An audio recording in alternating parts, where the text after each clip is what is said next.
আজকে একেবারেই আমরা যে জিনিসটা যে খবর হারোয়ার এখন এই মুহূর্তে সব থেকে বলা যায় বড় যে নিউজ সেটা হচ্ছে যে দীর্ঘদিনের জল্পনার অবসান। এবং আপনারা জানেন যে সোশ্যাল মিডিয়া থেকে শুরু করে এবং বিভিন্ন মিডিয়ায় কিন্তু বারবার একটা খবর বারবার দেখাচ্ছিল যে সুজিত বোস একটা মঞ্চে তিনি ঘোষণা করেছিলেন যে হারোয়ার যে ব্লক সভাপতি, হারোয়া ব্লক 2 যে সভাপতি ফরিদ জমাদার, তিনি তার নাম করেননি, কিন্তু বলেছিলেন যে তাকে পরিবর্তন করা হবে বা তাকে ব্লক সভাপতিকে সরিয়ে দেওয়া হবে। সেই কথাই কিন্তু শিলমোহর পড়েছে দলে, এবং দল থেকে ইতিমধ্যে সিরাজুল ইসলামকে, দীর্ঘদিনের বসচিয়ার লিডার, একসময় জেলা পরিষদ সদস্য ছিলেন এবং কর্মাধ্যক্ষ ছিলেন, দীর্ঘদিন তিনি দলের বিভিন্ন পদ হোল্ড করেছেন, সেই সিরাজুল ইসলামকে কিন্তু দলের সভাপতি করা হয়েছে। আজ থেকে 10 দিন আগে তার যে বক্তব্য, আজ থেকে 10 দিন আগে কিন্তু তিনি অ্যাপয়েন্টমেন্ট লেটার পেয়েছেন, কিন্তু তিনি ফেসবুকও করেননি, কিছুই করেননি। আজকে ব্রাহ্মণচকের যে খেলার মাঠ, সেই খেলার মাঠের একটা অনুষ্ঠান ছিল, ক্রিকেট অনুষ্ঠান। সেই ক্রিকেট অনুষ্ঠানে কিন্তু ক্রিকেট খেলার মঞ্চ থেকে মৃত্যুঞ্জয় মণ্ডল তিনি ঘোষণা করেছেন যে সিরাজুল ইসলামকে ব্লক সভাপতি করা হয়েছে। এবং জানানো যেটা আমরা ইতিমধ্যে এনাদের কাছ থেকে যেটা জানতে পারলাম, 19 তারিখ সুজিত বোস ঠিক এই মাঠে উপস্থিত থাকবেন এবং সেদিন সুজিত বোসও ঘোষণা করবেন যে সিরাজুল ইসলামকে সভাপতি করা হয়েছে। ধন্যবাদ।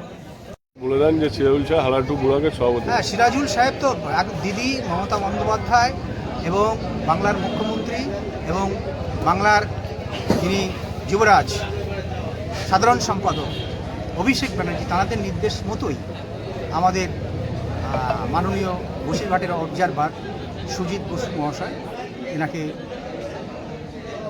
ব্লক সভাপতির অ্যাপয়েন্টমেন্ট দিয়েছেন। এবং সেই অ্যাপয়েন্টমেন্টের কপি একটা চেয়ারম্যান, আমাদের বসিরহাটের চেয়ারম্যান সরোজ ব্যানার্জির হাতে এবং বিধায়ক উষারানী মণ্ডলের হাতে দিয়েছেন, আর এবং সিরাজুল সাহেবের হাতে দিয়েছেন অ্যাপয়েন্টমেন্ট। এর থেকে মিথ্যে কোনো গুজব কান দেওয়ার দরকার নেই। সিরাজুল ভাই হাড়োয়া ব্লক 2 এর নবনির্বাচিত সভাপতি এবং তাঁকেই কাজের দায়িত্ব দিয়েছেন, তিনি কাজ করবেন সকলকে নিয়ে। সোশ্যাল মিডিয়ায় তাদের ওটা তাদের মতামত না, অন্য কারো মতামত নিয়ে তারা এটা করছে। আমি তাদেরকে বিরত থাকার জন্য আহ্বান জানাবো। সত্যকে কোনোদিন চাপা যায় না, সত্যটাকে কোনোদিন চাপা যায় না মিথ্যা দিয়ে। মিথ্যে মানুষ একদিন ফেটে যাবে। মিডিয়ার সামনে ঘোষণা করলেন আমাদের চেয়ারম্যান মৃত্যুঞ্জয় মণ্ডল মহাশয় এবং জেলা পরিষদের দলনেতা এবং এই এলাকার বিশিষ্ট শিক্ষক।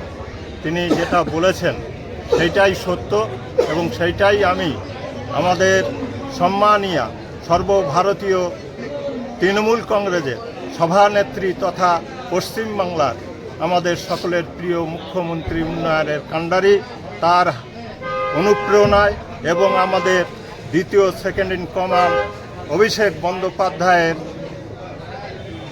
অনুগ্রহে আজকে আমরা আমাদের সম্মানীয় মন্ত্রী সুজিত বোস মহাশয়ের হাত থেকে আমি নিজে আমার অ্যাপয়েন্টমেন্ট লেটার গ্রহণ করেছিলাম।